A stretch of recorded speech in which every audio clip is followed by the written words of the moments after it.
Well, I'm back on site. It's a new week to me. I'm getting a late start. I've been helping a friend trim out a house, but I've got a trailer load right here in front of me of cedar posts, and I'm going to set them up and stand them and start the post for my porch. So I'll set you up and you'll see my process for doing that for this one. It's a little different than maybe I would do it sometimes, but I'll show you kind of what I got going on. There's a lot to think about when you're building a porch if you want it to be on the same level as the flooring in your house, the overhang, all that kind of stuff. But we'll get to that here in just a little bit.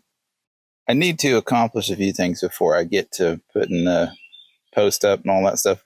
The first thing I've got to figure out my front line to set these post base, because the other ones you see me do, I've concreted them in. This one I wanted to go a little bit different so I could get it really accurate. These didn't matter as much. I mean, you need to have them really close, but I want this to be pretty dead on the money. And so I'll do that here in a little bit. But first I've got to lay out a front line where all those posts are on the same line. I'll use a string line to do that.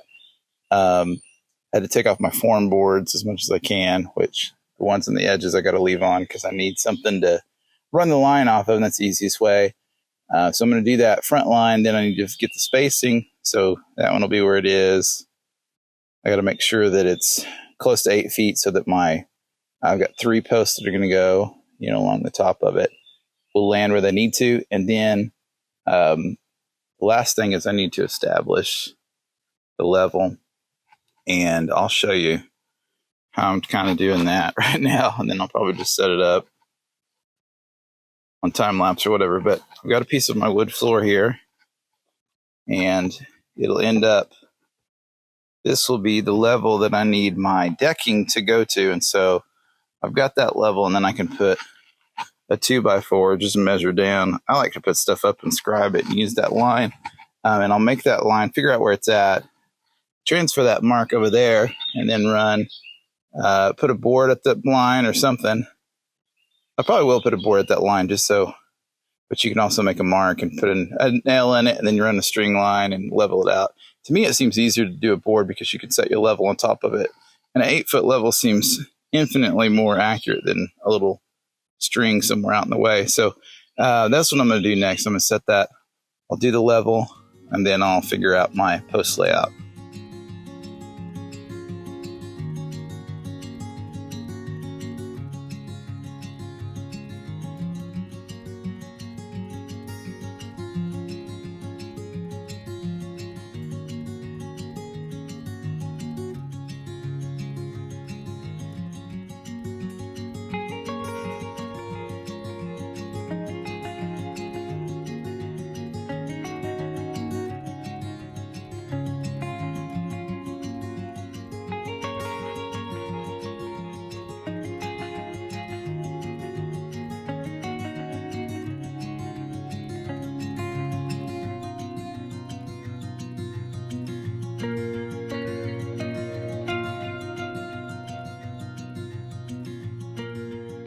Unfortunately, my post base aren't the right kind for rough sawn cedar. They're a little bit too narrow, but this is what I have, and so I'm going to go with it. And in essence, I'm just going to chop off just a little bit on each side. It ends up being like 1/8 of an inch, something like that. I just need a little bit, so they're not too far off. If they were, I wouldn't use them just because that gets sketchy in a hurry. But 6 months ago, I've got a whole load of this kind of hardware. I mean, just tons and tons and tons of it, thousands of dollars worth of it for like $150. And so I've got this, I'm going to use it, just make it work. So I'm going to cut a little bit off of these. I've already marked them. And then I'll set this up.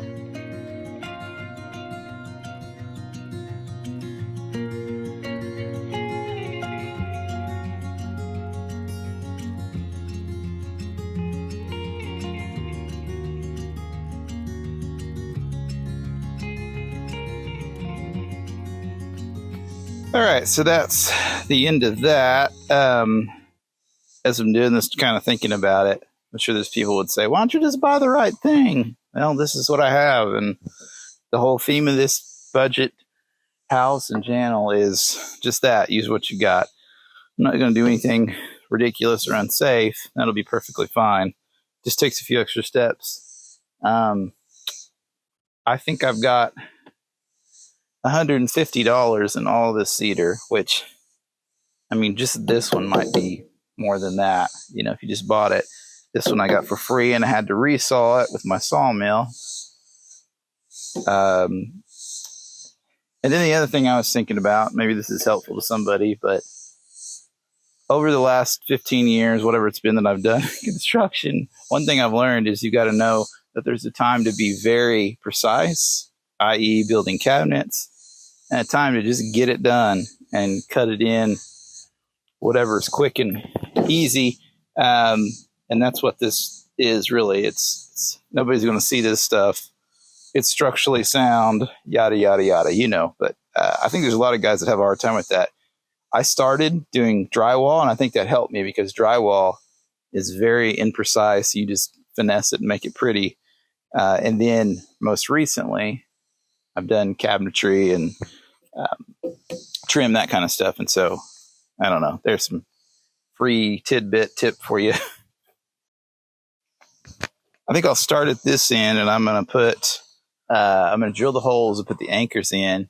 And I've got a new toy that I'll show you and probably do a whole video about a little bit later, but you'll see that, and I'll kind of talk to you about what's going on when you see it. But I'm going to set up to do this, probably show you some detail on one and time lapse the whole thing. I got a few noteworthy things I want to show you. Here's what I've got going on. I've got these blue Tapcons with the head, the 5/16 head,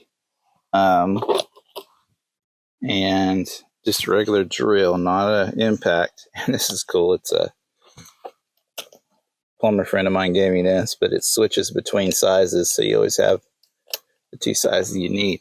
I've got everything laid out with my string line, and I like using, when I'm doing concrete stuff, I like using these red lead pencils. Let's see how I've marked on it there. I've got my hammer drill. Got to have a hammer drill. This does not work out. And then kind of a new toy that I've put together. And it's on this piece of plywood because it's made to fit in the bed or the truck box, the toolbox of my truck. And so I've got kind of a DIY Jackery solar generator or whatever. And so I'm going to do a whole video on that, but I'm going to test it out and see what I got going. I don't have the batteries super charged up, so we might not get too far. I might have to pull out the old school generator. But this thing is easy to deal with.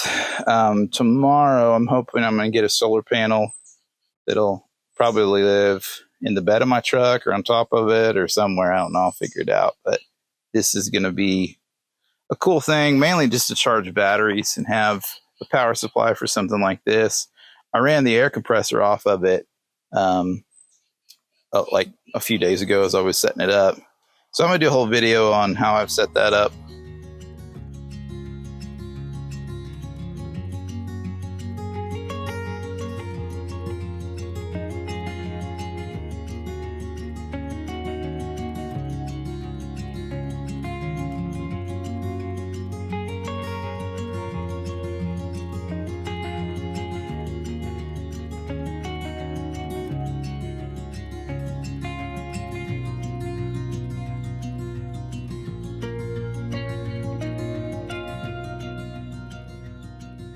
I've got the post in place, about ready to level it out. And the way I'm going to do that, I've got a little, when you work by yourself, you kind of got to think steps ahead, you know. And so I've got this piece that's going to hold it. I've got screws in it ready to go. I've got 2 levels clamped off to this thing. I've got a little corner level thing too, but I don't have it with me. And so this is my solution. So what I'm going to do is raise this up, temporarily attach it, and then do this post on the corner to set the level. And then I'll just measure and cut these 2. But the first ones I have to kind of put up there and put a mark on them, bring them back down and cut them. So I'm going to put you up on time lapse. You'll see that happening.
I've got all the timber up. I've got some issues that I'm going to resolve with the electric planer, I think. Some of my cedar is not as thick as others, and so I'll get up there and plane it down and make it match. But this is just roughed in. I put just one 6-inch lag bolt, which you can't really see it there, but here's what they look like. They're that kind of thing. So I've got one of those here and there just to keep it solid. And now I'm going to go ahead and build the rim joist for the floor of this thing.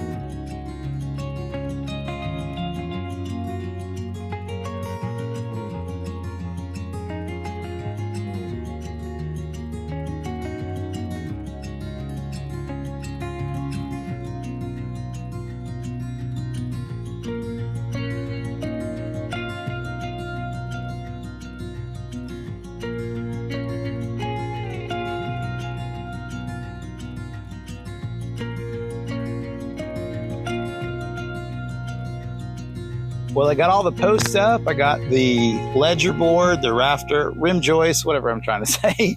I'm going to add probably one more to the front. And later I'm going to do probably just the floor joist in the middle and put a sheet of plywood and build the steps. I might measure right now for the steps and maybe do them at home. I'm not sure, but I'm excited to get that to this point. I just talked to the guy that's going to mill up the ridge rafter or the ridge beam for me. I hope they're going to get that done pretty soon. He's also going to help me trench for my power. So a lot of progress, but I think I'm going to call it a video right here. And so it's probably be a little bit shorter, but I just wanted to get this out to you and show it to you. So thanks so much for watching. Please like and share and comment and subscribe and all the YouTube stuff.